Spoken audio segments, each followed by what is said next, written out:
It's summer 2026, and I've done enough updates on the collection room that I decided it's time for an updated collection video. So, new shelves that I've installed. We've got my anime character shelves, part 1 and part 2. We've got my Dragon Ball shelves. This one is original series and early Z Heroes. Second half of Z Heroes trading card collection. More trading cards. Moving up, going in reverse order, we got second half of Z Villains. We got first half of Z and original series Villains. We got Super and GT Heroes. Super and GT Villains, the lighting situation is not ideal. Disney's Gargoyles was a real struggle to get all them in there without blocking each other with the wings. The Steel Clan in the back is a little bit tough to see. Demona 2. GoBots and Rock Lords, and an old vintage Voltron. Gundam Shelf Part 1. Gundam Shelf Part 2. Lego Jurassic Park and various dinosaurs. Lego DC Villains and Heroes. Lego Batmobiles. I don't know if you can make any of that out. The Adam West Lego Batcave. Boats. Lego Medieval. Lego Farm. Lego licensed characters and monsters. Lego spaceships. Lego Nintendo, we got Mario Kart on the lower level, Legend of Zelda above. Lego Marvel Heroes. Lego Marvel Villains. Lego Sonic the Hedgehog. Mega Bloks Pokemon Part 1.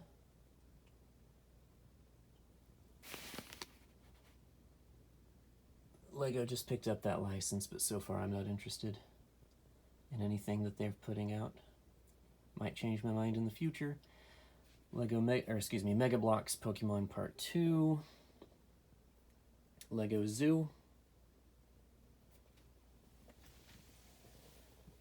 Lego Aquatic, we've got beach on the upper level and underwater below.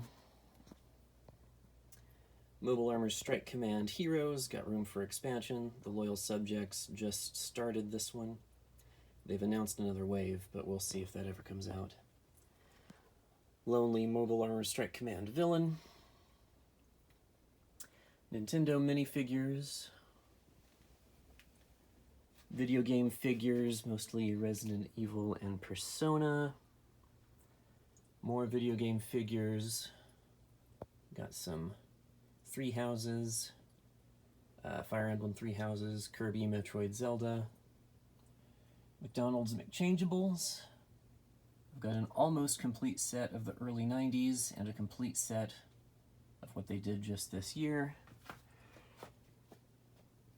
The collection's reorganized, but excuse the mess. I've got a bunch of cardboard boxes. Every once in a while I purge some stuff on eBay. So now this may not be the center of the room, but this to me is the heart of the collection, especially the top two rows. But I'm going to start lower here. Got an Enterprise and some roleplay, Power Rangers and Thor's Mjolnir. I know some of you are going to judge me for the Funko Pops, so there's a couple of miscellaneous ones here, but the majority of the Funko Pops are horror characters. Got some bots there as well, some leftover Lego stuff I'll talk about in a second. So Funko Pops have a certain reputation, and I get that. There's an awful lot of them. And they just keep making more because people keep buying them, including me. I'm part of the problem. But see, here's the thing. I like a lot of different horror movies, and those horror movies are made by a bunch of different companies. They all license out merchandise, but they don't license out the merchandise to the same companies. So it's almost impossible to get all of the horror movie monsters that I like in a consistent scale at a reasonable price. And I happen to find the juxtaposition of the cutesy Funko Pop aesthetic with horror movie monsters and serial killers to be whimsical. But the main part I really want to focus on is up here. We'll start down below. So Transformers Generations. Transformers is the fandom that I enjoy the most. We've got Junkions. This shelf is Mercenaries, GoBot characters remade in the Transformers style, Bounty Hunters, etc. This shelf, Quintessons, and weirdos that are hard to categorize elsewhere, like that Alligator Optimus. But then up above, I'm going to start in the middle.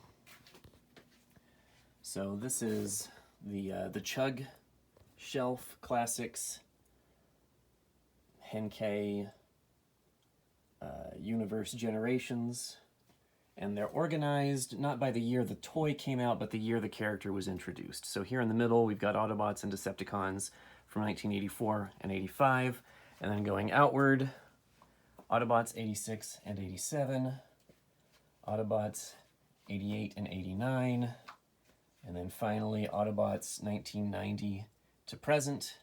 And some of them I've made some executive decisions to either rearrange or to repurpose them as different characters, and I don't want this video to be 3 hours long, so I'm not going to go into all that. And then the Decepticons, it's the mirror image, so 84, 85, then 86, 87, 88, 89, and then 90 to present. And when I say 90 to present, it's only the characters that are categorized as Generation 1, because characters outside of that universe I have over here. So top shelf, we've got Primus, Unicron, the 13 Primes, various G1 characters before they came to Earth. This is Missing Link, plus a handful of Generation 1 figures that I've kept. I sold off all the others. Oh yeah, Batarangs and Captain America's shield over there.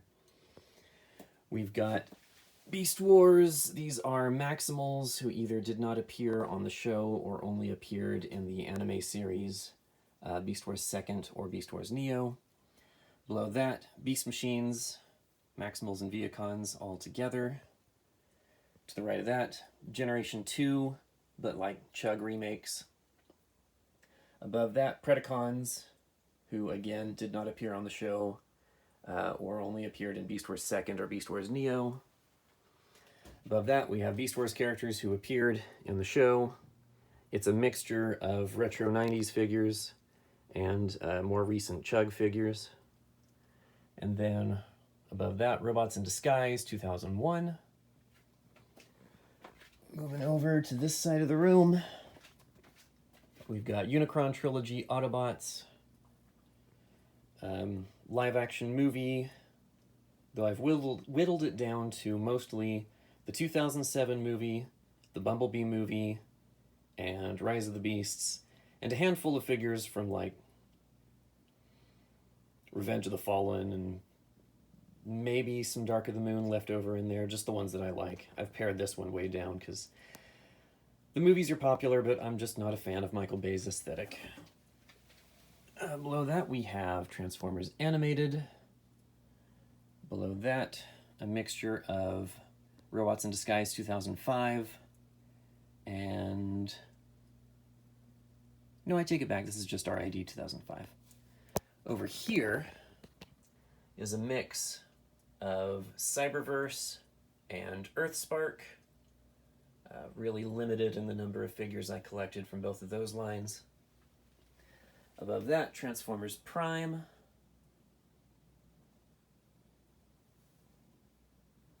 Above that, crossover figures. If you have a sharp eye, you might have noticed that I put the Stranger Things over with the main Generations shelf. Those two vehicles I don't consider iconic or recognizable enough to put on the crossover shelf. There's a few G.I. Joes here. I don't have a dedicated G.I. Joe shelf, but since there are a few crossover figures, I decided that was the best place for them. And at the top, Unicron Trilogy Decepticons. Stuff to get tidal wave in there. And then, briefly moving away from Transformers stuff, we have 2011 Thundercats and some Mega Bloks G.I. Joe vehicles. We have the Super 7 Ultimates Thundercats and their allies. Super 7 Ultimates Thundercat villains. Some Ninja Turtles. Most of these are either the TMNT Adventures Mutanimals. I've got the retro superposable 1980... What year did that toy line start? 88 Turtles. I've also got some Street Sharks in there. And then this is the Transformers timeline. So on the left we have the Wild West Industrial Revolution Hearts of Steel characters and the beginnings of the feudal Japan characters. Bumblebee, Megatron, Optimus, and Starscream over and over again. Okay, the big boy shelf. These are Titans and Combiner teams. So Autobots on the left and Decepticons on the right. As of this recording, the new Power of the Primes Combaticons are not complete yet. Still waiting on Swindle and Onslaught. And then next to that, giant robots that are not Transformers, we have Voltron, Power Rangers, and Robotech. The Super 7 Ultimates, Power Rangers, Heroes, and a few villains. There's a lot of space in the back. There was recently a sale on the Lightning Collection villains, so I picked up a bunch of those sitting in my pile of loot. And then back there, Lego robots, including, once again, Voltron, some Transformers, and just some miscellaneous robots that I like.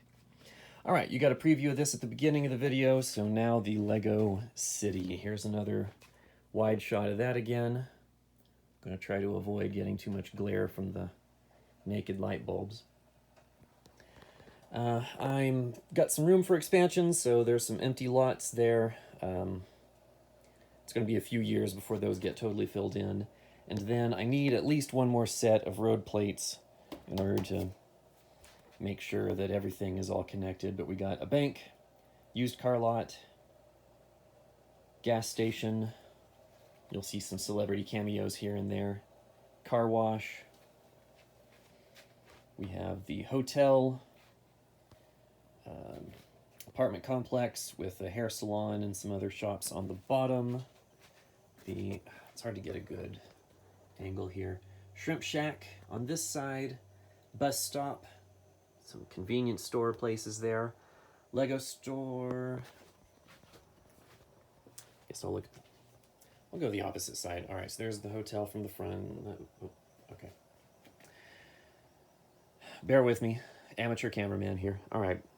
Hotel again. Empty lot under construction. The pool hall. Pet shop. Apartment building. Bookshop. Apartment building. Assembly Square's got all kinds of small shops. Old-fashioned 1950s diner. This empty spot right here, I imagine that this is like an underground parking garage.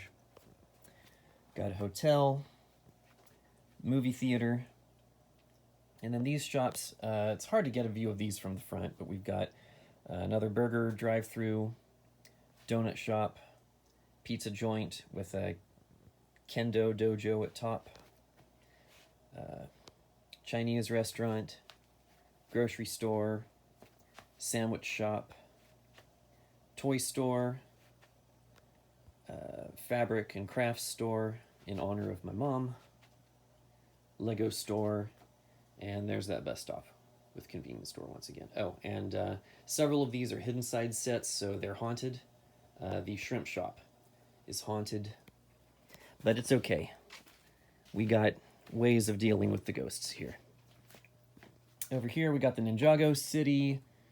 I'm not that much of a Ninjago fan. I just like the Ninjago City sets, so I can't tell you anything about the characters. In fact, I've forgotten the names of some of these sets. This one's got the museum at the top. This one is the docks and market. There's a shrimp boat. It's also hidden inside, so it's haunted. This is Market Street, I think. It's got a gondola. And this was the original, the one that started it all. I don't have the mech factory yet. I do plan on getting it eventually. I worked really hard in terms of accessibility to make sure that you can walk from one end to the other for the most part. With the docks don't have a way to cross over by the upper level, but I added an admittedly pretty primitive bridge out here, allowing you to get up to these stairs from the ground level. And then over here, the top level's connected except over this little shrine, so I added a little bridge here. I don't do a whole lot of custom Lego work. I think this is probably a safety violation, just being a chain rather than an actual bar. But it's the best I can do. We got a gas station repair shop over here with a dentist office up above.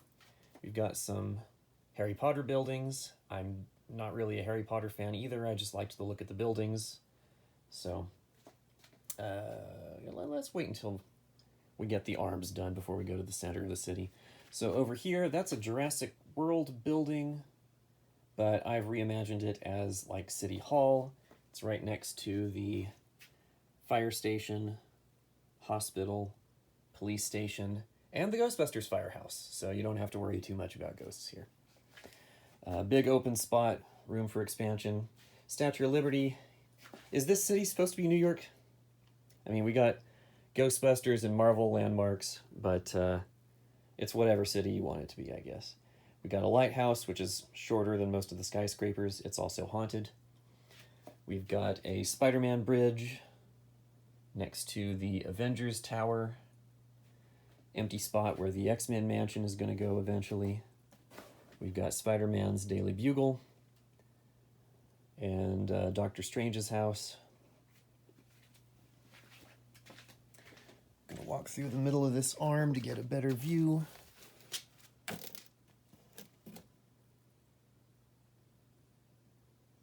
I know my camera work is pitiful and the lighting situation is not ideal. Let's see, there's a Friends Unity Street. It includes a furniture store with some room for expansion. I've got the Tudor Corner set, which is going to go over there next to the hotel eventually. And then going down this arm, there's an apartment complex, bowling alley, elementary school from the back, the high school, which is haunted, also from the back. Moving closer here, we got the graveyard. We've got a forested area. I didn't want everything to be 100% urban development. There's a botanical garden at the end, and I didn't really have a better place for that, what was it, video mech robot concert car.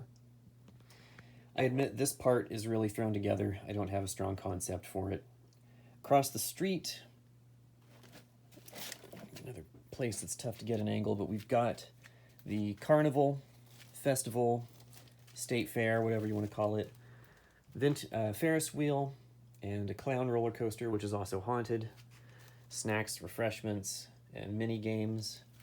At the end here, we have the airport, cobbled together from both City and Friends.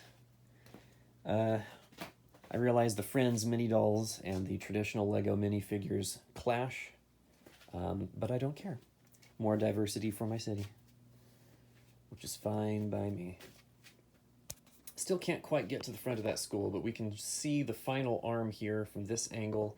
There's Friends Art School and Friends Theater, not a movie theater, but a stage theater.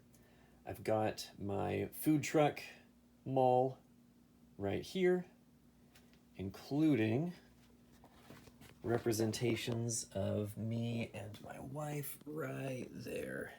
And our two cats sitting at the picnic table and the food truck mall. So we got pizza, smoothies, tacos, vegetarian, coffee, popsicles and ice cream, sushi, and the big monster truck serves hamburgers. Next to the school, some goofiness here. Well, there's not enough room to do like a full gym. We do have a basketball court, and the gorilla guy and the chicken guy, I've decided those are school mascots. Are there enough people there to actually have a game with both teams competing? No, not really, but it's what imagination is for. Got the skate park right next to the school, and then more room for expansion. The residential area got a wild mix of architectural styles. Got the Simpsons house across the street from a modern house, the Encanto house, another modern house. The haunted house Tower of Terror is supposed to be a ride, but it looks enough like a residential house that, well, there it is. Scooby-Doo Dracula's Mansion, cutting the terror with a pirate-themed treehouse in the back. The Home Alone house, Harry Potter Werewolf Shack. Again, I'm not a Harry Potter guy, so I don't know the name of the werewolf character. Friends, Celebrity Dream House. It's got a recording studio in it. Rustic cabin in the middle of a cul-de-sac. Does that make sense? It doesn't matter. Another tree house, but this one is an actual house. A couple of friends' houses across the street from each other. The house where Harry Potter lives under the stairs. Mobile home. This one is a combination of the Friends Community Restaurant and Community Center Tower. They combine just like a giant robot, so you know I had to have that one. And the gym and sports arena over here. Oh, and dog wash or dog groomer right next to the car wash. So, I feel like I went through that kind of fast, but this video is already 20 minutes long, so. You can ask in the comments if there's anything you want to see in more detail. I'm probably not going to respond to you. YouTube's not really my thing. But there it is. Hope you enjoyed.